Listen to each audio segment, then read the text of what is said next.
네, 정치권 관심 뉴스 짚어보는 포커스 나이트 시간입니다. 오늘은 최수영, 김준일 두 분 평론가와 함께하겠습니다. 어서 오십시오. 안녕하세요. 네, 검찰이 도이치모터스 주가 조작 사건과 또 명품 가방 수수 의혹과 관련해서 지난 주말 사이에 김건희 여사를 비공개로 대면 조사를 했습니다. 뭐 여러 가지 논란이 있습니다만 일단 현직 대통령 부인이 검찰 조사를 받은 거는 처음이라죠? 그렇습니다. 그러니까 두 가지가 좀 처음을 기록한 것 같아요. 그러니까 네.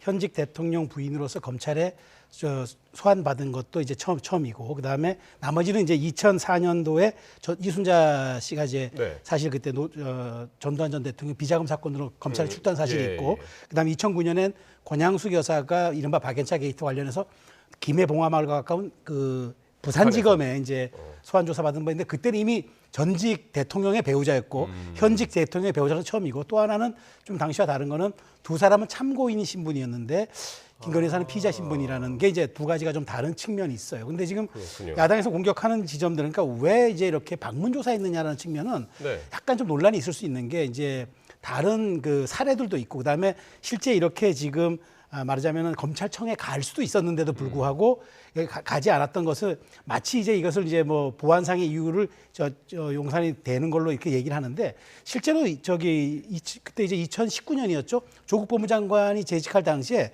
이른바 검찰 개혁의 일환으로 공개 소환 제도를 이른바 금지했잖아요. 그렇기 때문에 네. 충분히 이제 검찰청사에 갈 수도 있었는데도 불구하고 아마 용산과 협의 과정에서 이제 경호의 문제를 들어서 제3지대로 갖는 건데, 예. 그걸 가지고 마치 검찰청사의 포토라인에 서기 싫어서 마치 피한 것처럼 얘기하는 건 조금 사실관계에 맞지 않는다. 그 말씀만 좀 드리겠습니다. 예. 네. 김준일 평론가는 어떻게 보셨습니까? 그러니까 좀 사실관계를 명확하게 할 필요가 있는데, 그러니까 지금 이제 조사 방식에는 예를 들면 이제 서면 조사가 있고, 그리고 지금처럼 한 이제 방문 조사가 있고, 그리고 비공개 소환 조사가 있고, 그리고 네. 이제 공개 소환 조사, 소위 말해서 이제 포토라인에 서는 거잖아요. 근데 일단은 서면 조사 같은 경우는 도이치모터스 주가 조작과 관련해서는 이 2021년에 한 번, 그리고 최근에 이번 달에 한 번, 두 번을 했기 때문에 더 이상 예. 할 수가 없는 거예요. 그러니까 예. 또 세 번째 할 이유가 없지 않습니까? 그러니까 이제 남은 거는 뭐 방문 조사, 비공개 소환 조사, 공개 소환 조사인데, 이원석 검찰총장은 계속 뭐 법 앞에는 원칙을 지켜줘야 되고, 예외도 특혜도 뭐 성격도 없다라는 거는 예. 당연히 원래 공개 소환 조사가 그냥 원칙인 거죠. 그러니까 그게 상식인 거고. 그럼 저는 이제 검찰이나 뭐 이거를 옹호하시는 분들한테 묻고 싶은데, 그럼 저도 그러면은 방문 조사 좀 요청하면은 출장 서비스 옵니까, 검찰에서? 네. 그러니까 제가 진짜 궁금한 거예요. 그러니까 예. 뭐 보안, 뭐 경호 문제 하는데, 그럼 검찰에 가면은 뭐 기습 피습을 당합니까? 그러니까 이거는 경호원들이 막으면 되는 거고, 진짜 양보하더라도 그러면 검찰청사에 불러서 비공개 소환 조사를 하는 게 원칙이죠. 그 조국 법무부 장관 때도 예. 포토라인에 세우는, 무분별하게 포토라인에 세워서 아직 그 무죄 추정의 원칙이 적용돼야 되는데, 그거를 막기 위해서 예. 그래서 검찰 개혁의 일환으로 공개 소환 조사를 최소화하는 것이 원칙이다라고 예. 한 것이지, 이렇게 방문 조사를 하라고 한 게 아니에요. 누가 방문 조사를 이렇게 받을 그렇습니다. 수 있습니까? 사례가 별로 없어요. 그러니까. 그러니까 뭐 여기에 대해서 이제 짧게 말씀드리면, 이제 그 뭐 삼부 요인이라든가 이런 이제 좀 특수한 상황이 있을 때 방문 조사한 기록은 있어요. 그러니까 2012년에 박기태 국회의장이 이제 사건과 관련해 가지고 이제 조사를 받을 때 의장 공간으로 방문해 가지고 조사받은 적은 있어요. 그러니까 왜냐하면 네. 그게 국회의장 신분이었기 때문에 검찰로 공개 소환하는 거는 이제 조금 무리가 있다고 판단해서 의장 공간으로 방문해서 조사한 사례를 있고, 그다음에 아까 말씀드린 대로 이제 그 다른 이제 김옥숙 여사라든가 전직 대통령 부인들에 대해서도 소환장이 갔지만 그냥 서면으로 대체한 경우도 있기 때문에, 뭐 예. 지금 물론 이제 그 지금 말씀하신 것처럼 왜 그러지 않았느냐, 그러니까 왜 검찰청사로 오지 않았느냐에 대한 질문을 할 수 있지만, 굳이 뭐 방문 조사를 했다는 것에 대해서 사례가 없는 것처럼 얘기하는 거는 조금 좀 과도한 공격이라고 지금 좀 두 봅니다. 분께서 다 방문 조사라는 용어를 쓰고 계신데 네. 이게 제3의 장소라고는 하지만은 그게 방문 조사다. 지금 그렇게 보시는 거거든요. 그러니까 제 3의 네. 장소가 이제 경호처 창성동. 그게 이제 그 청와대 사랑채 바로 네. 밑에 있는데, 이제 경호처에서 쓰는 뭐 소위 말하는 안가라고 예전에는 불리기도 했던데 거기거든요. 예. 그러니까 왜 알겠습니다. 거기를 해야 되는지도 잘 모르겠고, 사실은 뭐 여러 가지로 이해가 안 됩니다. 예. 자, 이렇게 이제 제3의 장소에서 조사를 진행한 것을 두고 여야의 입장도 엇갈렸습니다. 그러면서 이원석 검찰총장은 원칙이 지켜지지 않았다. 그러면서 이제 사과를 했는데요. 발언들 직접 듣고 오겠습니다. 국민들께 여러 차례에 걸쳐서 우리 법 앞에 예외도 특혜도 성역도 없다고 말씀드렸습니다. 그러나 대통령 부인 조사 과정에서 이러한 원칙이 지켜지지 않았고 결과적으로 국민들과의 약속을 지키지 못하였습니다. 일선 검찰청에서 어떠한 보고도 받지 못하였습니다만 일선 검찰청을 제대로 이끌지 못한 것도 모두 제 책임이라고 생각합니다. 진상을 파악하고 경위를 파악해 본 다음에 필요한 조치를 취하겠습니다. 면죄부를 주기 위한 수사라면 국민적 비난에 직면할 것입니다. 오죽하면 검찰이 소환 조사를 한 게 아니라 검찰이 소환 조사 당했다는 비아냥이 시중에 들리겠습니까? 국민적 관심이 계속되는 상황에서 의혹을 명쾌하게 해소하려는 중앙지검 수사팀의 의지와 영부인의 결단으로 이번 조사가 성사된 것입니다. 일단은 이원석 총장 입장에서는 지금 소환 조사하지 않은 것을 두고 원칙이 안 맞는다. 지금 이렇게 보고 있는 거죠. 그러니까 두 가지가 원칙이라는 것 같아요. 그러니까 네. 지난번 얘기할 때 법불악위, 그러니까 법은 지위가 높고 가림을 가리지 않는다가 이제 원칙이라고 얘기했기 때문에 네. 법 앞에 평등의 원칙은 뭐 대통령 영부인이라도 일단 검찰청사라서 소환하는 게 원칙이었는데 그게 안 지켜진 거라고 하나를 지적하는 것 같고 네. 또 하나는 이제 도이치모터스 사건은 지금 현재 검찰총장이 말하자면 그 직무 관련 그 직무에서 간섭하는 걸 수사지휘권이 배제돼 있게 박탈이 예, 돼 있는 상황이기 때문에 검찰총장은 박탈이 돼 그건 있죠. 추미애 장관 때 박탈해 놓은 상황이라 예. 복권이 안 돼가지고 예. 그 부분은 이해하지만 최소한 명품백 사건 같은 경우에는 중앙지검이 하더라도 그 최고의 지휘자인 지휘관인 검찰총장에게 모처에서 소환 조사를 하겠습니다라고 사전 보고를 하고 수사를 진행했어야 되는데 수사 말미에 이제 거의 마지막 부분에 예. 진행된다는 걸 이제 중앙지검장으로부터 보고를 받았다는 거 아닙니까? 예. 이 두 가지가 원칙이 훼손되었다고 하는 거죠. 그러니까 지휘관으로서 말하자면 아래 하부 기관을 통제하지 못했다는 것 하나, 그다음에 또 하나는 본인이 얘기했던 이른바 법 앞에 평등을 얘기해서 소환 조사는 예. 검찰청사였는데 그게 제3의 장소였다는 것 하나, 이 두 가지가 원칙이 안 맞았다고 이원석 총장은 얘기하는 것 같습니다. 예.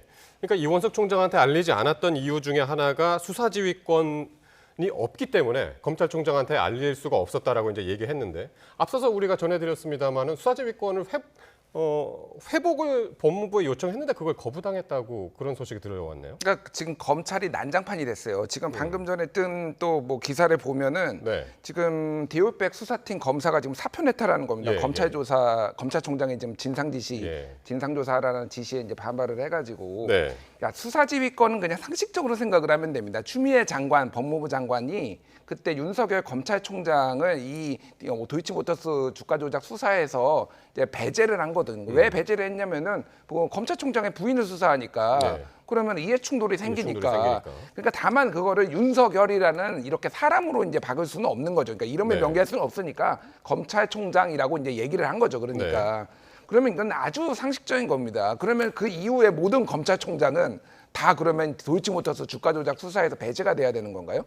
이거는 문해력 테스트도 아니고 이 정권은 왜 이렇게 하는지 모르겠는데 당연히 회복이 돼야 되는 거예요. 예. 그러면 검찰총장이 요청을 하면 회복을 시켜줘야죠. 이게 네. 무슨 대단한 그거라고. 그리고 지금 기사 나오는 거 보면은 검찰총장은 어쨌든 소환 조사를 해야 된다라고 계속 주장을 했고 예. 요청을 지시를 했고 예. 그런데 그거에 대해서 이창수 이제 서울중앙지검장은 그럴 수 없다. 제3의 장소를 고집하다가 결국은 이게 문제가 생길 것 같으니까 몰래 한 거잖아요. 결국은 네. 몰래 한 모양새가 된 겁니다.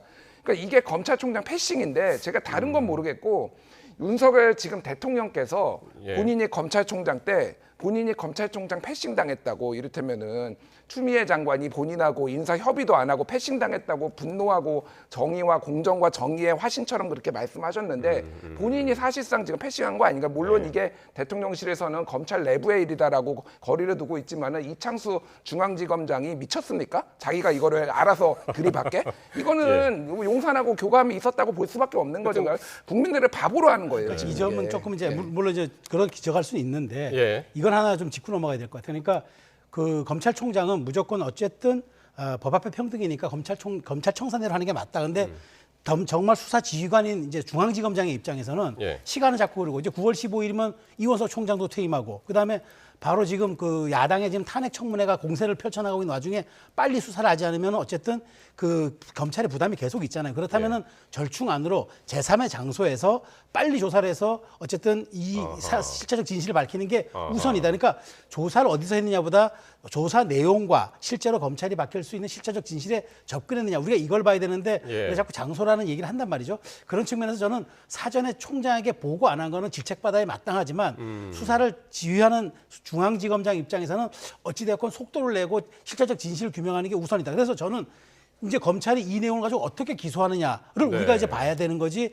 장소 하나만 가지고 너무 공박하기에는 이 사안이 지금 시간이 너무 지체돼 있기 때문에 너무 뒤로 와 있기 그러니까 때문에 조사하는 것 자체가 어려웠기 때문에 조사를 하는 게 중요한 거지. 그렇죠. 어디서 하는 게 중요하지 않다. 네, 다만 이제 그것을 총장에 보고하지 않은 거는 저도 중앙지검장의 실책이라고 봅니다. 그러면은 대통령실이나 김건희 여사 쪽하고 장소 문제로 조금 이견이 있었던 걸까요? 검찰 쪽하고. 그러니까 뭐 지금 나오는 보도를 보면 어쨌든 사전 조율을 했다라는 거 아니에요. 지금 얘기는 중앙지검의 설명은 도이치모터스 주가 조작과 관련해서 수사를 하다가 그런 다음에 이왕 오셨으니까 그럼 명품백 수사도 조사도 같이 받으시죠라고 했다라는 게 처음에 서울중앙지검의 내용이었는데 지금 언론 보도 나오는 거는 이미 명품백 관련해서도 이미 사전에 다 조율했다라는 거잖아요. 거짓말이에요. 그러면 그리고 이게 밤 11시 20분쯤에 지금 검찰총장한테 이제 보고가 됐다라는 겁니다. 아침부터 해가지고 거의 시간 다 지나가지고 10시간 정도 지난 다음에. 자, 명품백 같은 경우에는 수사 지휘권이 있어요. 검찰총장이. 그런데 지금 서울중앙지검이 뭐라고 했냐면은 갑자기 우연치 않게 원래 예고에도 없이 있었던 명품백 조사가 잡혀가지고 급하게 하다 보니까 검찰총장한테 보고도 못했다라는 게 서울중앙지검인데 지금 언론 보도 보면 이미 준비 다 해놓고 상식적으로 그게 말이 되나요? 그러니까 아무런 준비도 안 해갔는데 갑자기 자 오셨으니까 그럼 조사 한번 하시죠. 준비를 안 해갔는데 어떻게 조사를 합니까? 준비를 다 해갔으니까 조사를 한 거죠. 그러니까 말도 안 되는 지금 변명들을 하면서 지금 이 상황을 지금 몰고 가고 있다라는 거고 어쨌든 이 정권에 여러 실책이 있지만은 마지막 남은 하나가 딱 무너진 것 같아요. 검찰총장으로서 본인이 가졌던 공정과 상식 이거는 다 무너졌다. 그러니까 본인이 패싱 당하면서 그렇게 외쳤던 그 검찰의 일단 검찰로서의 어떤 선배로서의 어떤 자존심 이런 거는 이원석 총장이 이렇게 패싱하게 함으로써 제가 보기엔 다 끝났다고 봅니다. 어쨌든 지금 이제 말씀하신 거를 이제 다 종합하면 일단 조사는 도이치모터스 주가 조작 사건 먼저 조사가 이루어졌고 이후에 명품 가방 의혹 신문을 하면서 이제 그때 총장한테 이제 알린 것으로 그렇게 이제 정리가 되는데요. 자, 그러면 도이치모터스 주가 조작 사건 먼저 보면 이게 김 여사가 고발된 게 이제 4년 3개월 전이고 그렇죠. 모르겠습니다. 충분히 조사가 가능했는지 어떤 부분이 집중적으로 들여다봤을까요? 오늘 그러니까 같은 이제 경우에. 이게 핵심은 내용이 이거거든요. 2010년하고 2011년 사이에 도이치모터스의 2단계 시세 조정이 있었습니다. 이 작업 이른바 시세 이제 조작인 거죠. 근데 여기에 이제 김 여사 명의의 증권 계좌가 3개가 동원이 됩니다. 그래서 이제 동원된 계좌를 그러면 김 여사가 알았느냐? 그러니까 돈을 준 거는 이제 맞는데 이게 본인의 계좌가 동원된 거는 그러니까 이른바 전주였다는 건 맞는데 우리가 흔히 전주라고 그러죠. 돈을 댄 사람.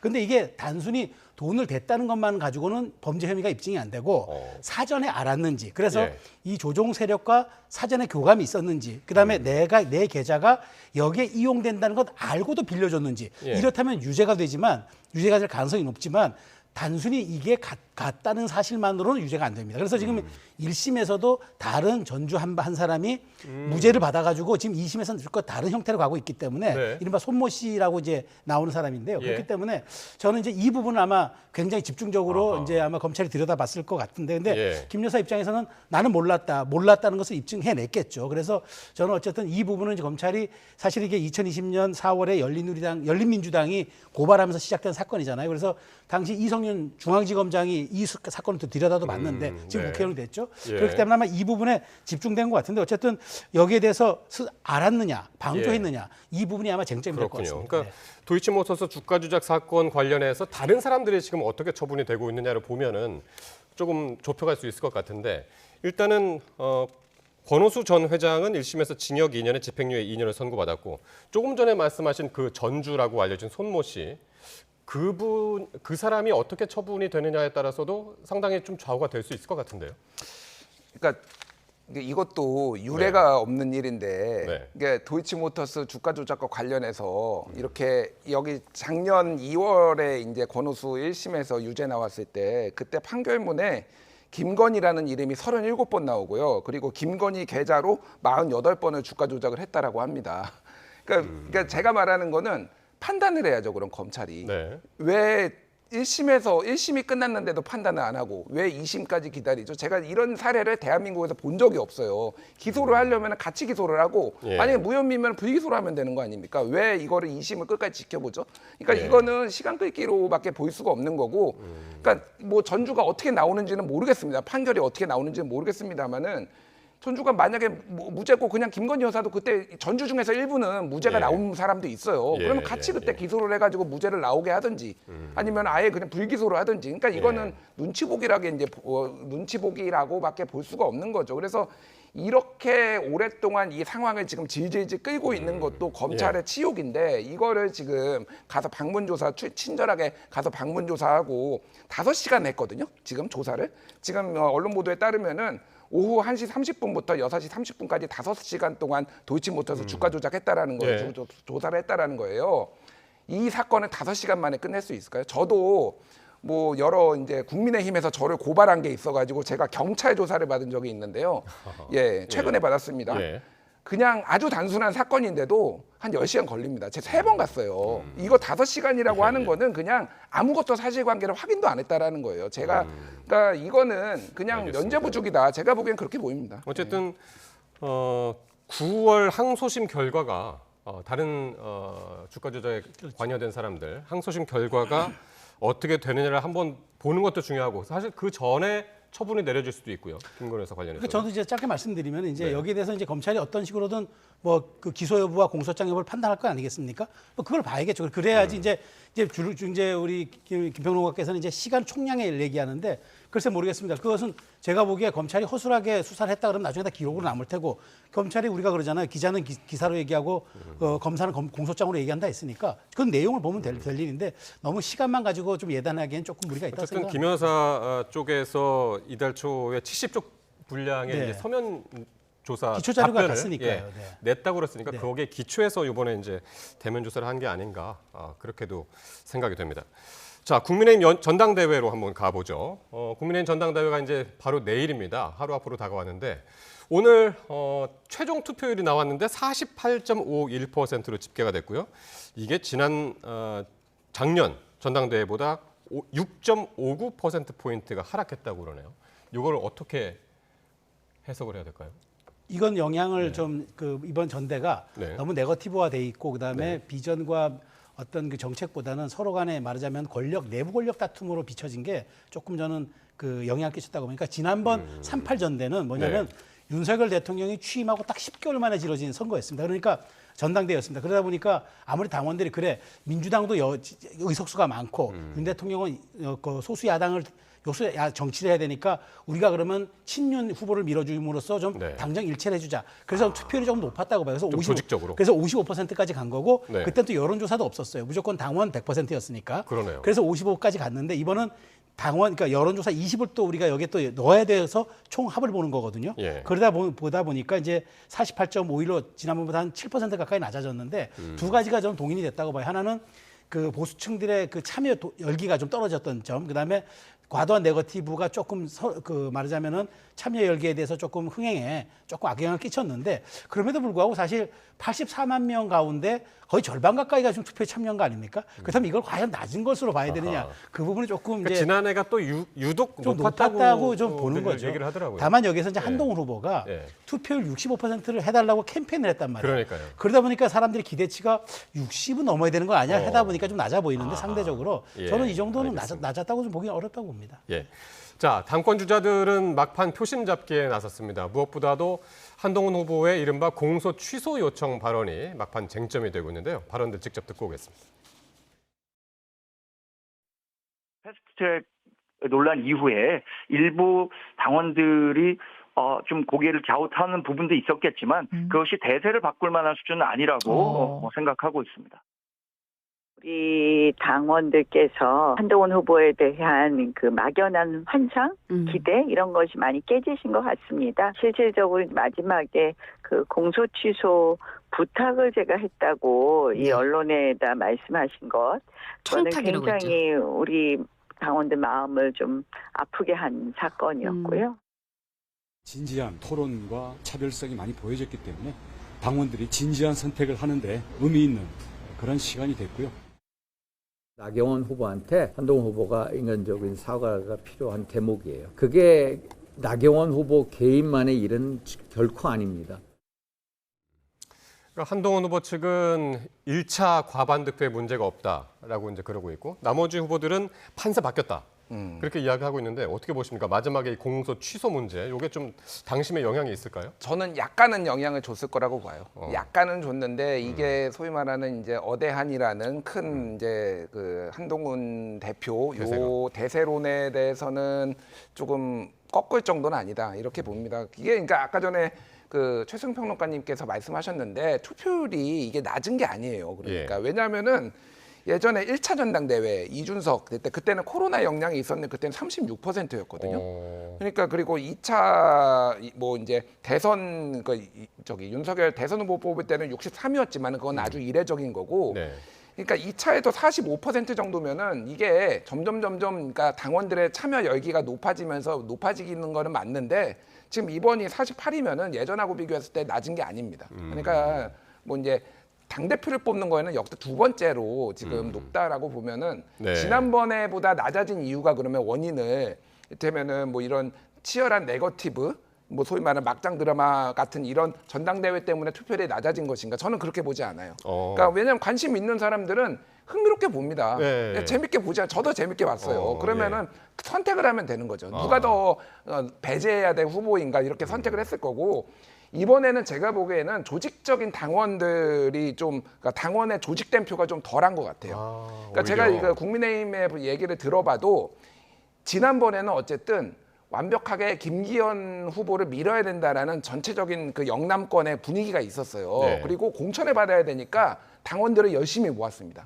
끌어모았다라고 해도 되는데 이번에는 약간 어대한 분위기가 있는데 내가 괜히 당원들 끌어모아서 원희룡 쪽에 섰다가 망할 수 있겠다라고 해서 상 몇몇을 빼놓고는 거의 중립기여를 놓았다 이런 얘기가 있어요. 그건 어느 정도 맞는 얘기라서 그래서 좀 투표율이 떨어진 거니까 이게 그렇다고 본다라면은 정말로 어대한이 깨질 것인가 대세론이 깨질 것인가는 조금 저는 회의적인데 막판에 그게 영향이 약간은 있었다라는 얘기가 좀 들리더라고요. 근데 이제 만약에 한동훈 후보 측의 기대와는 달리 이게 결선 투표까지 간다.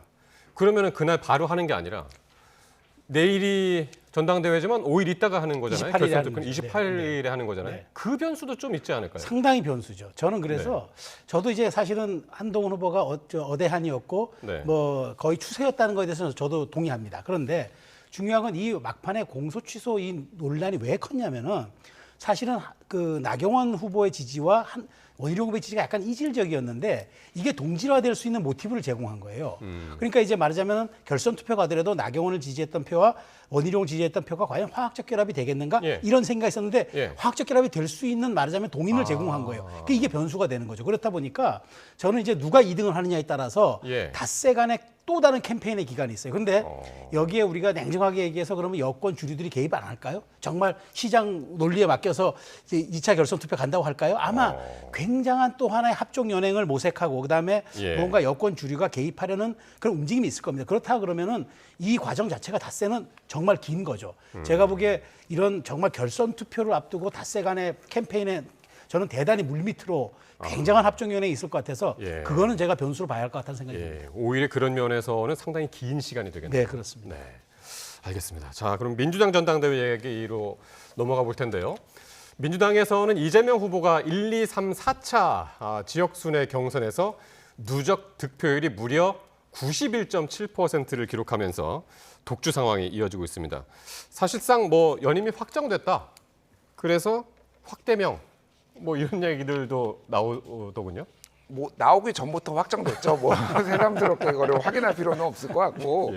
근데 이제 제가 다른 방송에서도 이런 얘기를 했는데 이 앞에 구자가 이재명 후보 이제 득표율에서 앞에 구자가 찍히기 시작하면은 이제 더불어 공산당이라는 얘기가 보수 언론이나 이쪽에 국민의힘에서 나올 것이다 그런데 정확하게 지금 구자가 나오면서 이제 공산당 얘기가 나오기 시작했습니다. 이게 부담은 맞는데 사실은 민주당에서는 크게 신경 쓰는 것 같지는 않아요. 그러니까 이게 뭐 이래 하나 저래 하나 뭐 8로 끝나나 7로 끝나나 앞자리가 이게 무슨 큰 의미가 있나 뭐 약간 어차피 비판은 다 받을 거다 뭐 이런 생각을 하는 것 같아요. 그러니까 중요한 거는 어쨌든 지금 이번에 전당대회 룰이 당원이 56, 권리당원이 56, 그리고 대의원이 14, 그리고 이제 여론조사가 30이거든요.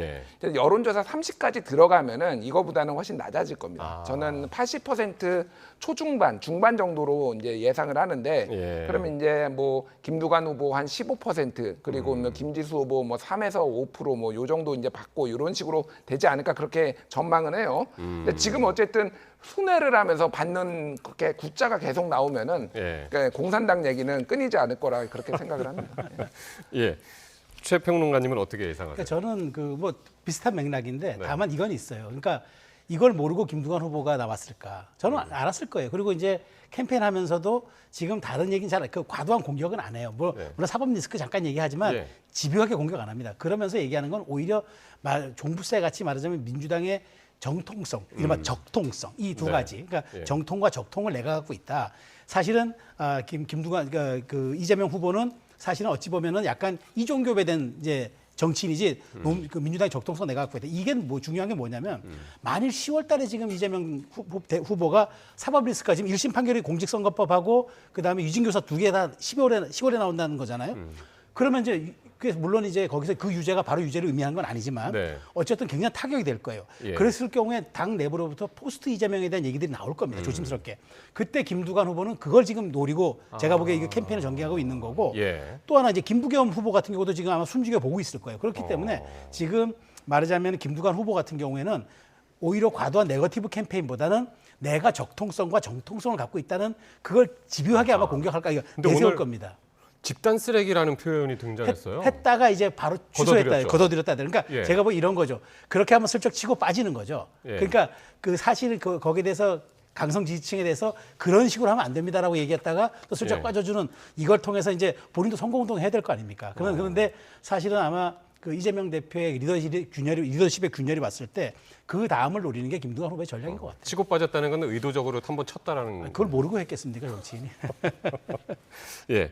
근데 이제 지금 대표 경선은 그렇고 최고위원 경선이 참 흥미진진한데 지금 1위를 달리고 있는 사람이 다른 누구도 아니고 정봉주 전 의원이란 말이죠. 원외 8명 중에 1명인 원외가 지금 1등입니다. 그러니까 두 가지로 보면 될 것 같아요. 예전에 이준석 대표가 이제 대표 시절에 그때 최고위원들, 국민의힘 최고위원들이 그때 배현진, 그리고 조수진, 그리고 정미경, 김재원 뭐 이랬거든요. 이분들의 공통점이 있습니다. 방송 패널로 많이 나왔거나 배현진 의원처럼 원래 그냥 얼굴이 방송인이거나 그러니까 기본적으로 최고위원 선거는 인지도 싸움이에요. 인지도 싸움이고 이게 복수로 찍잖아요. 그러면은 한 표는 내가 진짜 밀어야 되겠다라는 사람, 한 표는 마음에 들거나 알려진 사람을 이제 찍는 지금 민주당도 복수 표인가요? 그러니까 지금 전체적으로 보면은 이렇게 보시면 될 것 같아요. 지금 1위가 정봉주, 2위가 김병주, 3위가 전현희, 4위가 김민석이거든요. 그러면은 정봉주는 뭐 유튜브나 당내에서의 어떤 활동이나 이게 탈추종을 인지도에서 불허할 정도로 이제 유명한 분이잖아요.